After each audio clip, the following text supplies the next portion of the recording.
నిజామాబాద్ పట్టణంలోని ప్రభుత్వ పాలిటెక్నిక్ కళాశాలను ఇంజనీరింగ్ కళాశాలగా అప్గ్రేడ్ చేయాలని డిమాండ్ చేశారు పీడీఎస్ నిజామాబాద్ జిల్లా కార్యదర్శి డాక్టర్ కర్క గణేష్. ప్రభుత్వ పాలిటెక్నిక్ కళాశాలను ఇంజనీరింగ్ కళాశాలగా అప్గ్రేడ్ చేయాలనే డిమాండ్తో కార్యక్రమంలో పీడీఎస్ నగర నాయకులు నసీర్ ఆధ్వర్యంలో భారీ ప్రదర్శన నిర్వహించారు.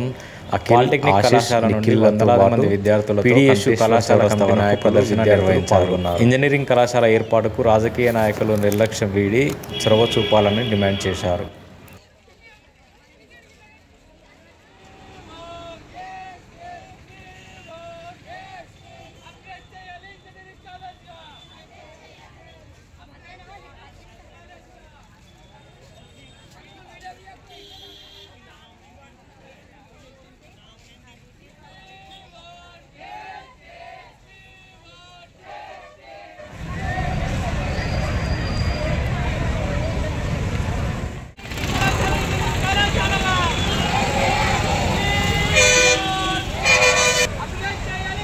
నగరంలోని ప్రభుత్వ పాలిటెక్నిక్ కళాశాలను ఇంజనీరింగ్ కళాశాలగా ఉన్నతీకరించాలని డిమాండ్ చేస్తూ గత 2 సంవత్సరాల నుంచి పీడీఎస్ విద్యార్థి సంఘంగా అనేక దఫాలుగా పోరాటాలు చేయడం జరిగింది.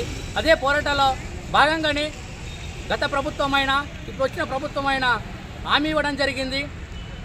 ఇప్పుడున్న సీఎం రేవంత్ రెడ్డి గారు కూడా నిజామాబాద్ పర్యటనలకు వచ్చి ఇంజనీరింగ్ కాలేజీగా మేము ఇస్తామని నిజామాబాద్ అని చెప్పడం జరిగింది. కానీ ఇప్పటి వరకు కూడా ఇంజనీరింగ్ కాలేజ్ ఆ ఊసే లేదు.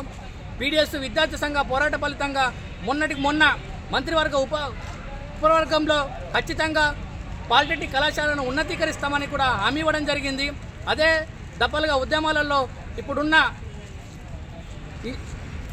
ప్రభుత్వ సలహాదారులైన షబ్బీర్ అలీ గారు కూడా మేము వినవించడం జరిగింది. అదేవిధంగా అధికార పార్టీ నేతలకు ప్రతిపక్ష పార్టీ నేతలకు కూడా వినవించడం జరిగింది.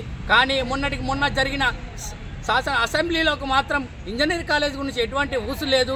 వెంటనే నిజామాబాద్ జిల్లాకు సంబంధించిన ఎమ్మెల్యేలు అధికార పక్షం కావచ్చు ప్రతిపక్షం కావచ్చు ఏ ఎమ్మెల్యేలైనా అదేవిధంగా ఎమ్మెల్సీలైనా ఖచ్చితంగా ప్రభుత్వ పాలిటెక్నిక్ కళాశాలను ఖచ్చితంగా ఉన్నతీకరించాల్సిందిగా పీడీఎస్గా డిమాండ్ చేస్తూ ఉన్నాం. ఇది నిజామాబాద్ జిల్లా ప్రజల విద్యార్థుల కోరిక. వీళ్ళ ఆశను నెరవేర్చాల్సిన బాధ్యత మీపైన ఉన్నదని మేము గుర్తు చేస్తూ ఉన్నాము. ఒకవేళ ఈ విధంగా ఉన్నతీకరించకుంటే మాత్రము పీడీఎస్ విద్యార్థి సంఘంగా